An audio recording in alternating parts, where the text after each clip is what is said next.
Mitchell Franz says we're ready, so we're going to go, okay? Is this all right here for you guys? We're live streaming this, so if folks weren't able to be here, they can sit at home and watch it just like a football game or whatever else, so don't leave, Harvey. I want you to stay here now, okay? Yeah. Thank you all for coming to the informational meeting for our bond issue today. It means a lot that we're here. What I'm going to do today is give you the facts and the information. Not trying to sway anybody one way. I want to give you the facts and answer any questions that you might have. Appreciate our school board members being here and supportive. And if you guys have any questions as we go through, just feel free at the end. We'll ask questions. If clarification on anything, we'll sure clear those things up. I want to thank Mitchell for live streaming it. Miss Meredith Harrell helped me out a great deal with the presentation and using Cambia. I think that's right. So, and Mitchell Franz and Mr. Quinna and the school board and everything else, we've worked hard to put this together, and Chad Rothbauer. So we'll get started, and if you can't see something or whatever, let me know. I want to get in the best spot where everyone can see this right here. So we'll begin our bond issue of 2000. The safety and then the success of our students, and I want to harp on the safety end of it because that's the major reason why we're doing this. So we'll move on now and begin to go through the process. We call the bond election for Saturday, May 6, 2023. There are 4 propositions that will be on the ballot. It's a little different from the past, and I'll explain why the 4 propositions, okay? And it's for the safety and success of our students. Why now? Which I want to clear that up. So why now? Number one, the main reason is safety and security is the number one priority for our students and our staff. With the disaster, the tragedy in Uvalde, the legislature and the Texas School Safety Center has put mandates and laws in place for school districts to meet the safety requirements across the state of Texas. And so that costs money. We got some grant money. We've used that, but there's some other things we need to upgrade to meet those standards and have our staff and our number one students safe and secure. And then number 2, the growth in the Yoakum ISD taxable value. Our values are at $1,400,000,000. It's the most they've ever been. It's oil and gas growth. Basically, it's the enterprise plants. They continue to grow. The comptroller, the values have gone up over the years. Well, what happens is when we see so much growth in Yoakum ISD, the state comes in and says you're a property wealth school district. In other words, you're a Chapter 49 school district, and when you're property wealth, they take the amount you have of students per capita per student, your value with your number of students, and they give you a number per capita per student. And if that number, through a formula, exceeds the threshold that the state gives you, you become a property wealth school district. So what does that mean? That means you're subject to recapture. Recapture is a really fancy name for saying we're going to take our money in Yoakum from our taxpayers, and we're going to give that money to someone else in the state of Texas. And guys, that's not fair. Taxpayers need their money to stay for our kids in Yoakum, Texas. So that is a major reason why we're doing this bond issue, to keep our money in Yoakum, because we're living off local money.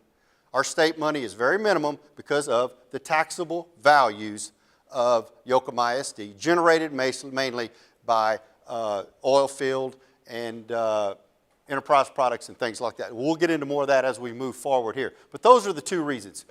4 propositions, and the reason for the 4 propositions are, in the past you had one proposition. You voted yes or no for we're going to do these things and here we go. Well, the legislature changed the law and they said, you know, we want our voters to have more control of what they voted for to make an impact. And so you have your general election, Proposition A, but they broke it up into several categories where you could control more of the things you wanted besides the general instructional facilities. So that's why we had to break this up by law into Proposition A, B, C, and D. And so A focuses on school facilities improvements, particularly for increased safety measures. B allows for the reallocation of funds from maintenance and operations to interest and sinking fund. That money was maintenance operation money spent on facilities for safety also. So A and B are basically for safety. B is moving money from M&O to INS. I'll explain that later, more detail in a slide. Proposition C provides for the construction to improve facilities for our softball, baseball, and tennis teams. And then Proposition D has to stand alone. That is to address the much needed improvements for Bulldog Stadium. Let's take a closer look into those propositions. Proposition A, $17,365,000. Improvements for school safety at each campus, new construction, replacement of various buildings and equipment, improvements in our educational facilities. Let's break it down a little closer. Let's start with this campus, the primary and the primary annex campus. Safety upgrades. Our goal is to enhance the entrance vestibules. That's where we control the public that comes in. You have a receptionist sitting in our buildings. The door's open. Folks come into our building. We want to have more control over that, where we can allow certain folks in or not through electronic vestibules to allow them in, to punch a button and replace that. So that's part of what that would do at both campuses. You'll see this statement a lot as we move through each campus. Also, replace the perimeter fencing to comply with new Texas Education AD standards for a secure exterior. Basically, the Texas School Safety Center said, you got to have a fence around your school. You can be, correct me if I'm wrong, Mr. Quina, 8 feet fence or a 6 feet non-scalable fence. Now, I'm not going to go into the definition of non-scalable because it's very broad, but it's not cheap and it takes time to build a non-scalable fence. But those are the requirements from the Texas School Safety Center. So there are two kinds, 8 feet or 6 feet non-scalable. So we have to comply with those measures. In addition, upgrade the primary asphalt play area. That's for recess, for the play area where our kids go out and play and get exercise and physical activity. Moving on more with Proposition A, at the intermediate campus, safety upgrades. Again, you'll see this, replace classroom doors, hardware, in our DeWitt Vacus Special Education RISE building. We're the fiscal agent for a co-op. They do a wonderful job with our students. That program has grown to right at roughly over 100 students that we have from across DeWitt and Lavaca County school districts. And so we'll upgrade the safety of the doors and the hardware for the RISE building. Install fencing to comply with TEA rules. Miscellaneous, add additional parking area for the Yoakum Intermediate School.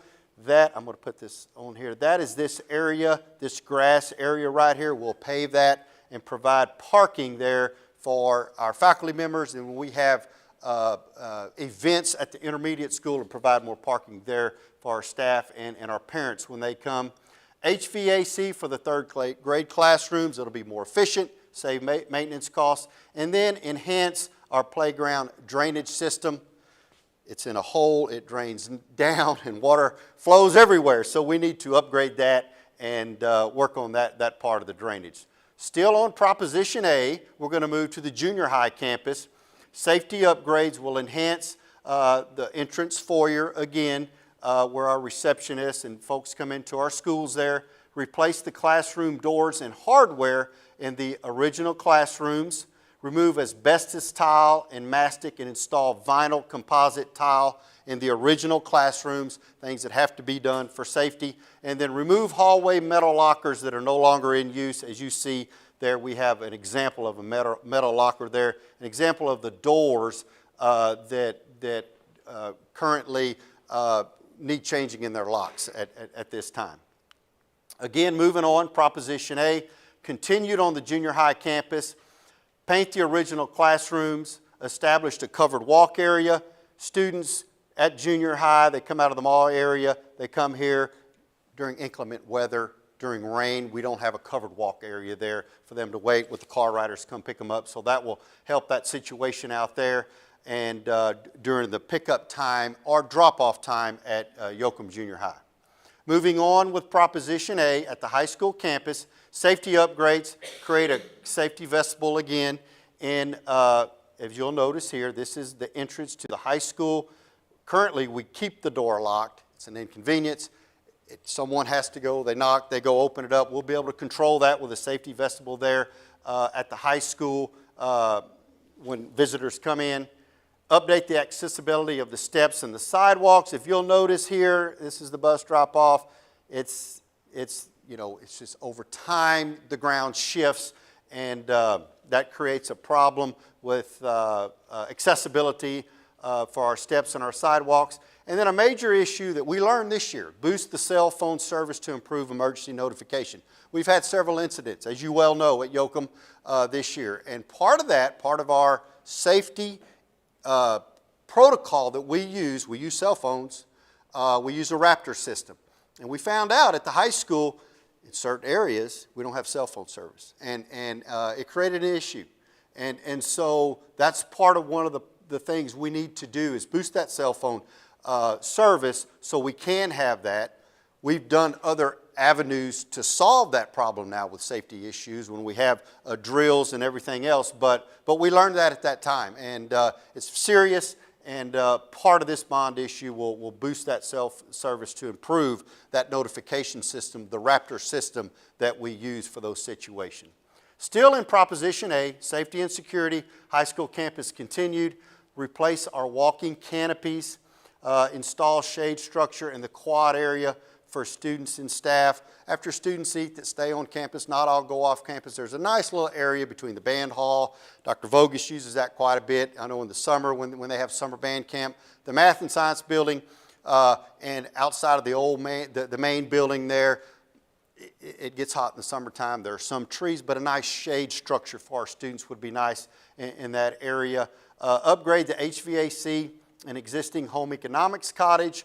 That will be used by the DeWitt-Lavaca Special Ed Co-op. Our multi-handicapped students will go there because our plan is to upgrade our HE cottage. What we used to call homemaking is now consumer science. Would like to put that in our, which you'll see in a bit, a career and technology building, or what we call an ag building. So that's why it could be utilized for the DeWitt-Lavaca Special Ed Co-op. Upgrade the HVAC in the auditorium. That was done in a bond issue in 2008, and that we need some upgrades there.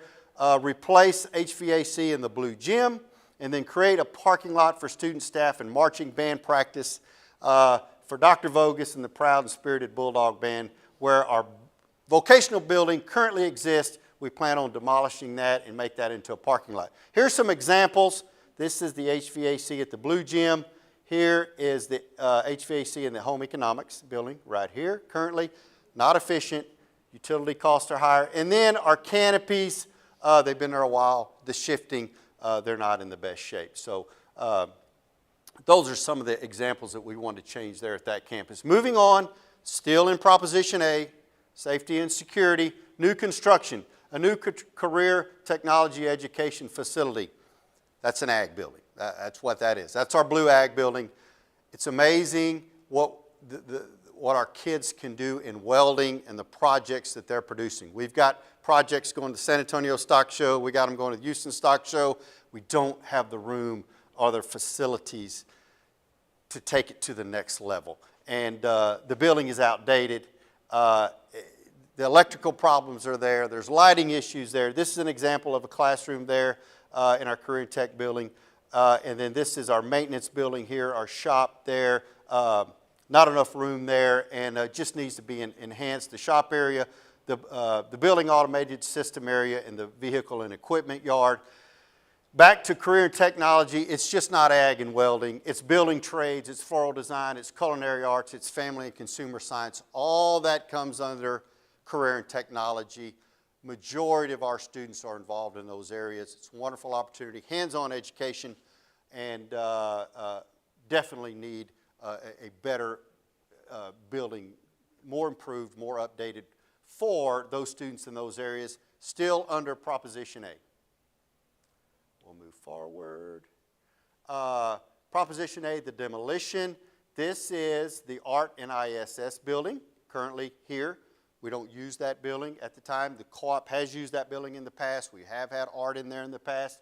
And then also, this is the current ag and maintenance building here at the top. The plan would be to demolish these two buildings. This area where the ag building is would be a parking facility and a striped marching place for our proud and spirited Bulldog van to practice there in the morning. The concern there is they're walking across the street in a grass field. It's dark when they're crossing the street. We're coming back to the instrument. This will be closer, a lot safer for them. The band hall, it's not in the picture, but it sets right this away a short distance from there for Dr. Vogus. So it'll be generally in that area for that parking lot. Moving forward, still under Proposition A. Land acquisition, we've purchased 90% of the lots. There's lots across from the Blue Gym parking lot, the workout facility, and a block of land there. Over the years, last 17 years, a lot comes up for sale. We purchase a lot. We've got maybe 95%, Mr. Quina. And so under Proposition A, this would give us the opportunity to purchase land, the rest of those lots, and purchase that land. Obviously, the goal is for a softball facility at that area. And so that is under Proposition A, although the softball field is under a different proposition, the land acquisition. Regardless of what that's used for, we need that land for parking or some kind of space to use. We have a majority of it. We want to get the opportunity to purchase the remaining part of that land there in that area, in those lots. Moving forward, still under Proposition A, central office, our safety upgrade there. Our receptionist is here, Paula Janota, our ladies that do a great job in the office. This is wide open in interest, and they're vulnerable. So we would create a secured interest and vestibule for visitors when they come in, where our receptionist can control that area and keep it safer for them and everyone involved. Moving on, district-wide, this is a big one.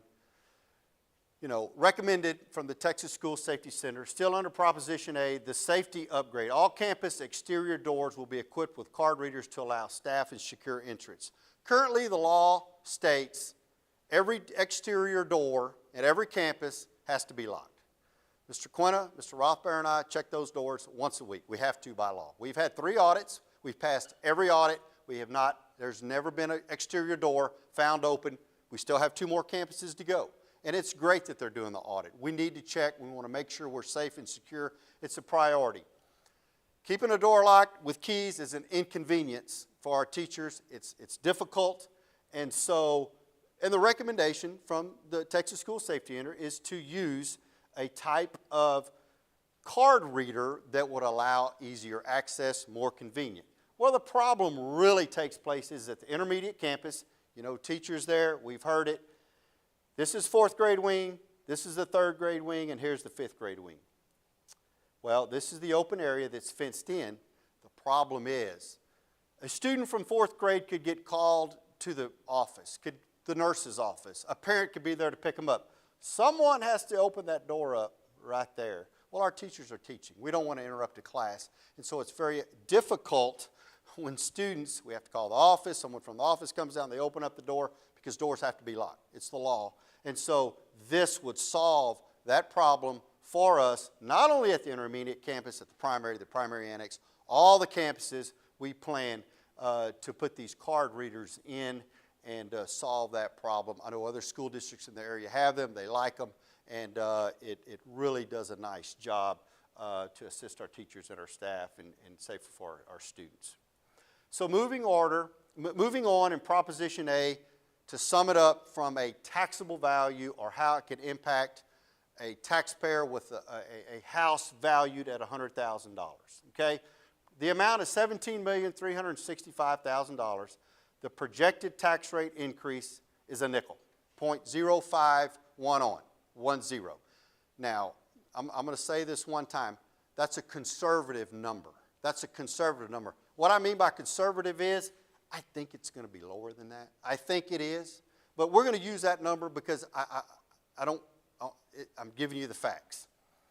The monthly projected impact on that is on a $100,000 house. The value of a house, of a $100,000 house, is $4.25 per month. So that's for Proposition A, all the security, $4.25 a month. Moving on to Proposition B. A closer look. Proposition B is safety and security. The junior high campus, the HVAC, has been terrible. It is just a money pit for our maintenance budget and our maintenance workers. Every day they go to the junior high to work on the HVAC. So we're going to replace the junior high HVAC unit. Install a grid, tile ceilings at the junior high, upgrade light fixtures across the district for LED lighting. It's more efficient, it's better in the classroom, it's the more modernized way to light your buildings. And then we're going to update the building automation system to reduce energy use and cost. That's where it's controlled in one area. We can keep the temperature there, it's more efficient, and we can save money in utility cost. Proposition B is $4.1 million. Yoakum ISD engaged with Schneider Electric, a energy performing savings contract. We did that in 2022, this year, because we're going to get $1 million grant from ESSER money from the state of Texas, so it'll make that $3.1 million. That's why we engaged an M&O tax note to do that now for safety and security, because we did not want to lose out on the opportunity for a $1 million grant. It had to be encumbered by August of 2023, so we had to engage in that contract in 2022 to take effect of that. So Proposition B and Proposition A are the same thing. It's safety and security. Proposition B is moving money from maintenance operation to INS is all it's doing in safety. And it has to be a separate proposition in order to do that. Moving forward, the tax impact, $4.1 million. The tax rate increase is a penny, just above a penny. But again, if you make that $3.1 million when we get the grant, it'll be less than that. And then the monthly impact on a house valued at $100,000 is $1.50. Moving on to Proposition C. This is where we get into our athletic portion of our bond issue. Proposition C is the upgrades and construction for baseball, softball, and tennis sports facilities. The number on that is $10,215,000. Getting into the specifics of that, tennis, construct a new building to provide secure storage area for our tennis equipment and supplies. If you'll notice, this is the area we store that right now. Numerous students are playing tennis in the afternoon. They practice in the morning. They practice in the afternoon. We hold tournaments. And then clean and safe restrooms. You see the current restrooms we have. That's a cost to the district. We rent those porta potties. They come, and about February we get those, Mr. Quinta, and then they'll be removed here soon after junior high tennis, and they move forward. Our kids deserve better than that. We can do better than that with a clean and safe restroom. Moving forward, Proposition, let's move forward. The softball complex. Construct an on-campus softball complex for the Yoakum Lady Bulldogs, all-turf sports field, covered batting cages, concession stand, restroom, covered bleachers for spectators. Currently, this is where we play softball here at the park. And you guys, we've enhanced that a lot. You've done a great job. And we work together, and I want to thank you for all of that. And we appreciate the opportunity to play out there, Raymond. We've talked, we've had lots of meetings, and that needed to happen. It needed to happen for the city of Yoakum. And we appreciate the city and Mr. Coleman, Kevin Coleman, we visited back and forth. The goal has always been to one day, on the priority list, to have our softball field on our physical plant. Number one, it's a Title IX issue. The boys get to play baseball here, but the girls have to go across town. It's a safety issue. They have to drive across town to go practice. It's an efficiency issue. During athletic period, we can't practice softball because we don't have a field to practice on. Do they practice? Yes, but it's so much more convenient to have a field. And then the next thing is we have our stadium there, we have our baseball field there, we have our softball field there. Everyone can be there at one event watching the softball girls when the baseball field is playing. So that's the goal there in mind, to keep it all in one area right there on our physical plant there at the high school. That would include, obviously, the restrooms, the covered bleachers for the spectators. Moving on to baseball. Upgrades to the Yoakum baseball field. Install an artificial turf and play surface, install the new outfield fencing.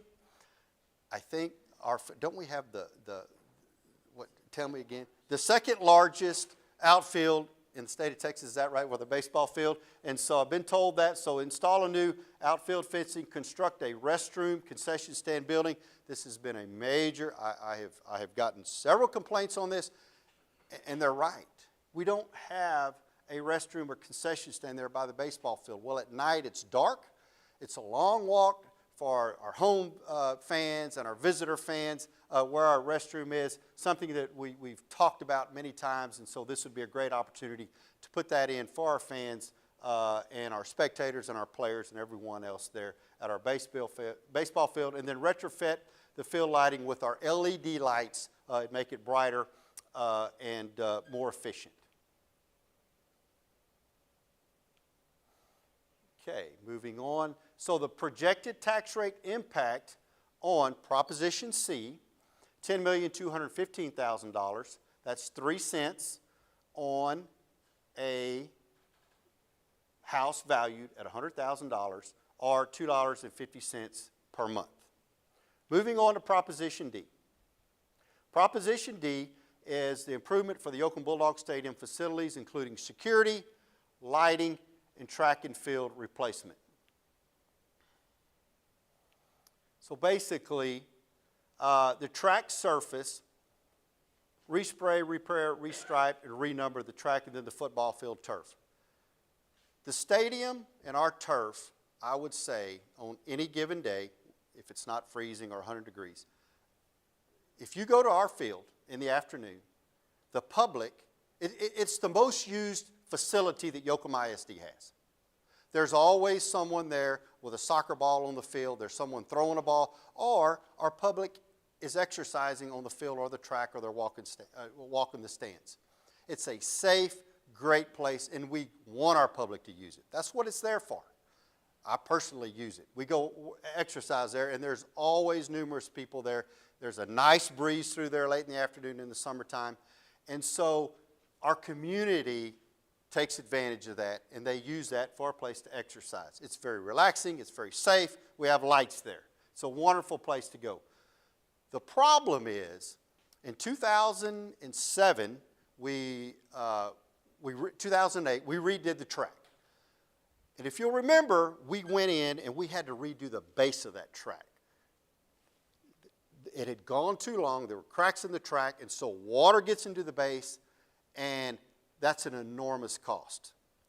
We're to that point again. If we don't resurface this track, we're going to be spending an enormous amount of money, 2 to 3 times, to go down and redo that base and then come back and resurface it.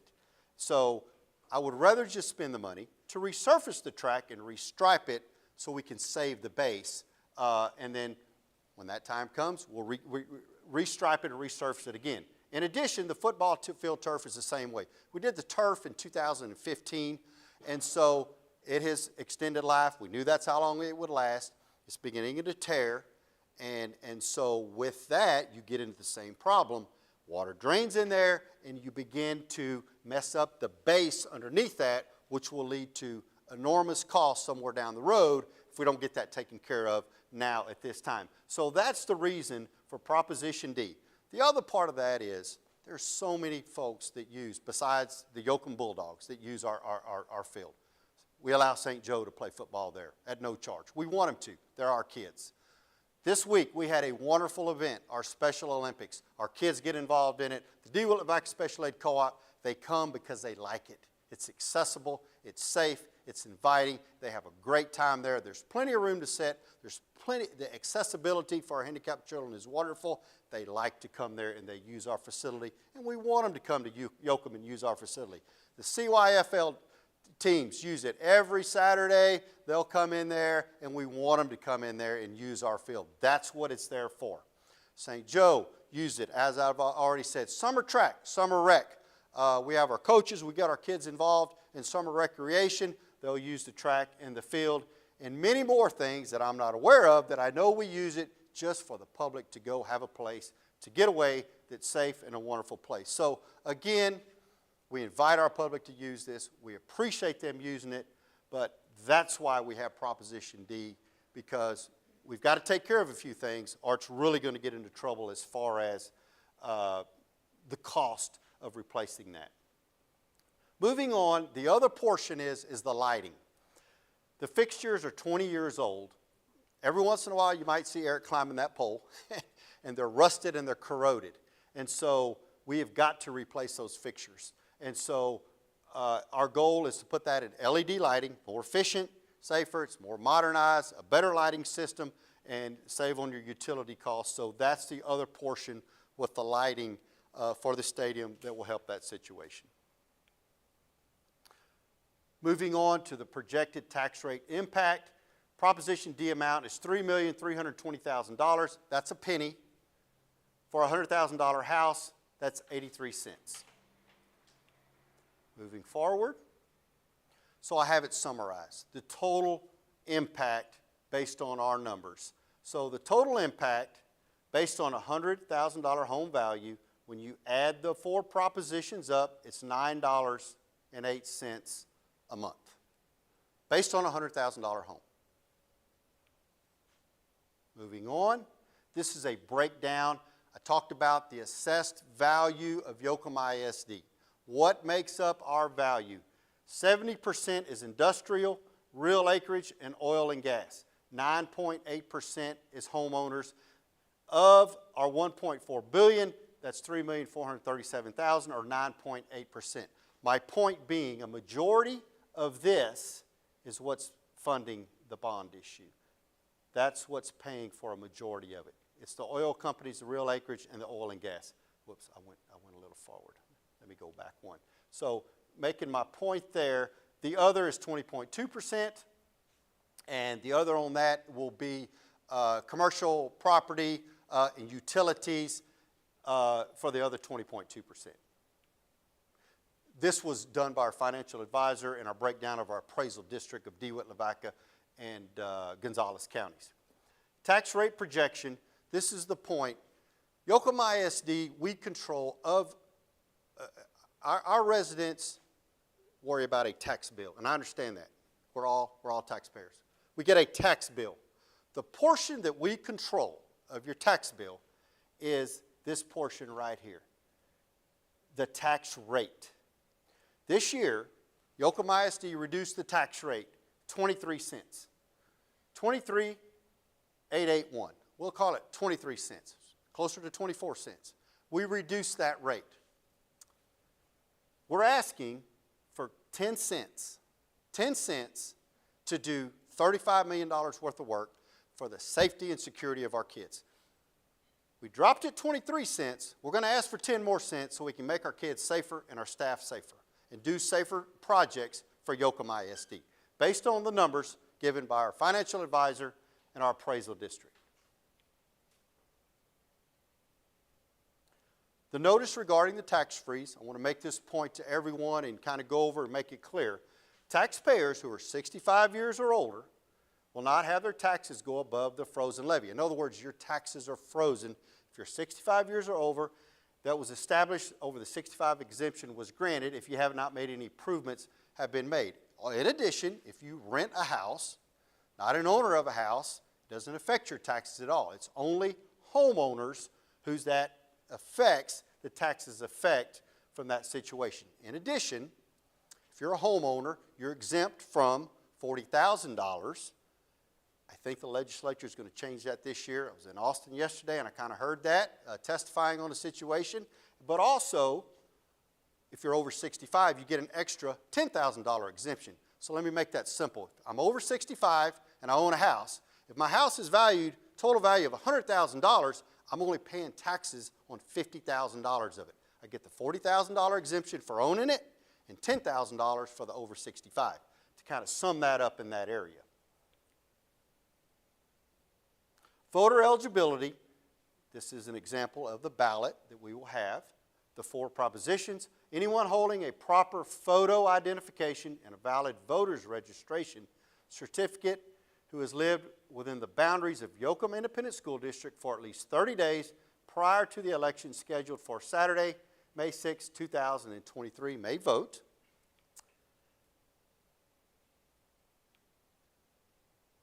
And then voting opportunities. The first portion is, I've had several calls, where do we vote? So Yoakum City Hall, sometime, because the November election, you vote one place. So in the May election, May 6th, we vote at Yoakum City Hall, and that is right by Sonic. Got a Sonic cup right there. So City Hall, because some people get confused that City Hall is still by the community center, so I'm going to make it very clear. City Hall, right by Sonic, 7 a.m. to 7 p.m. on Election Day, Saturday, May 6, 2023. Early voting in person or by mail, April 24th through the 28th, May 1st to the 2nd, 2023, and then 8 a.m. to 5 p.m. also on those early voting days. So the main thing is several calls. Where do I vote? Yoakum City Hall, right by Sonic, 808 U.S. Highway 77A South. And that's the conclusion. For the safety success of our students, I would entertain any questions you might have. Please feel free. You've been a wonderful audience. And if I need to clarify something, I appreciate you guys did a great job listening, and I'm be glad to answer any questions. Okay, the fencing area. Sir? Fencing. Fencing? Right. Yes, sir, Harvey? Is it going to go all the way around the whole school, or just part of the school? On the exterior fencing, Right. our goal is to go around the school. The School Safety Center has placed those that you're to go all the way around the school in those areas. So the school, the problem is the school by your house, okay, that's so spread out. The other problem is the high school. So the elementary schools, yes, that's our goal. The high school, we can't go all the way around that school. I'll be honest. I'm just being straight up with you because two total different cultures and campuses there for that area. But for the intermediate school, possibly not in the front because we'll have that exterior lock, but in the back areas where they can't come in from the back on those areas. Mr. Quinn, if you can allude to any of that more that I have. The thing like at the primary annex, the current 5-foot cyclone fence, that'll be replaced with an 8-foot fence. But you're also going to see like these little areas of entrances, let's say between the second grade building and this building.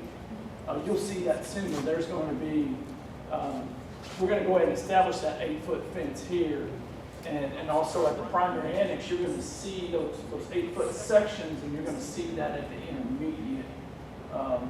So basically it's that 8-foot rock, they call it wrought iron fence, similar to this gentleman's over there, but it's not going to have the wood posts, it'll have the all iron posts. So it's going to clean it up, and like at the primary annex with the little ones too, and as gates and things, fences and things shift, and become it's going to be definitely more secure, and that gives us some more options with these exterior building doors in between.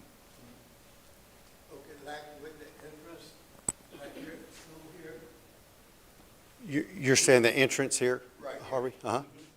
Is, you said somebody gonna be sitting out there, or you gonna have a camera there where you can see? The vest, make sure I can hear this.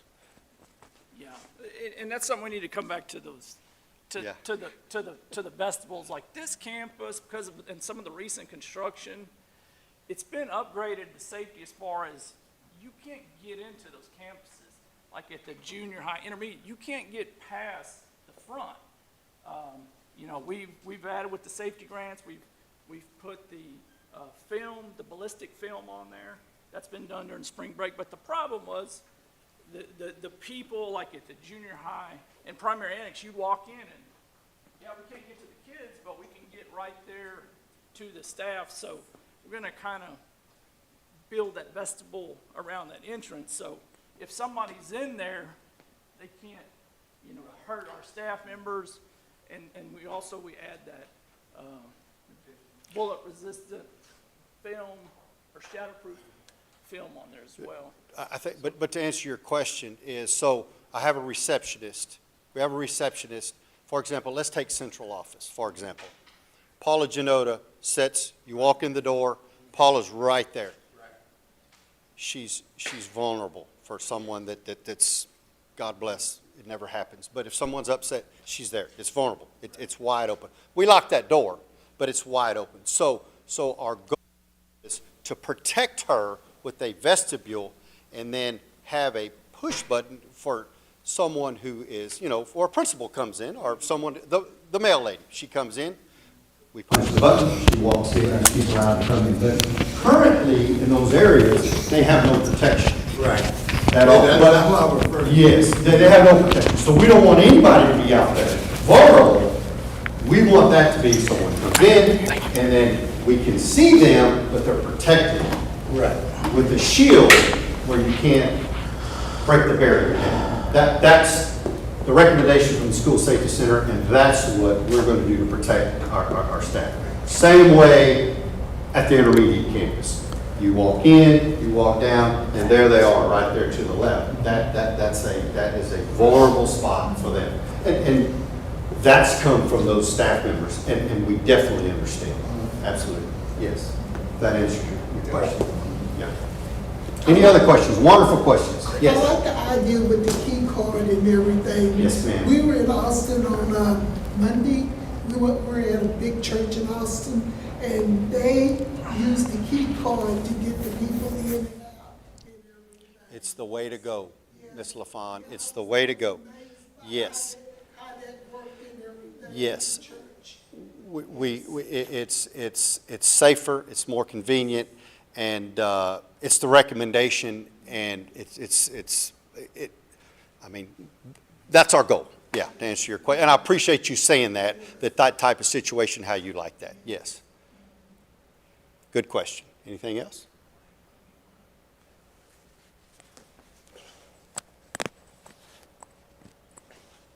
Okay. And again, you know where our office is. You can call. I'll be glad to answer any questions if you leave here and you think about it, or you review the live stream, or you want to come visit with me in person. I will be glad to sit down with you and answer any questions, or you have friends that weren't able to make it, or someone watching on a live stream. If you need the facts, we'll be glad to give you the facts. Really appreciate you coming here today for our information, and thank you all for your time. Yes, sir. If these don't pass, it has to come out of our budget. Yes, sir. It's state mandated. Yeah, it's state mandated. And so here's you hear this in the legislature is, well, we're getting grant money. We got $200,000 worth of grant money. We use $200,000 in grant money that quick because it's inflation. Things are high, and we've got to get them done. Yeah, things are high. But if we don't do it now, it's going to cost twice as much next time we ask you for it. Because inflation is here. It's a fact. But it's $35 million now. It might be $70 million there. And this is based on our architect and numbers that we get from construction. Everything is high, but we have to do it. No, there's no in between. It's the law. It's the law. And our kids deserve it, and our staff, and our community. Safety is a priority. Safety is a priority, and with the things going on, you see it in the news. That's why we're coming to the public to do this type of things. Any other questions? You might say, we plan to do this again next week. Sir?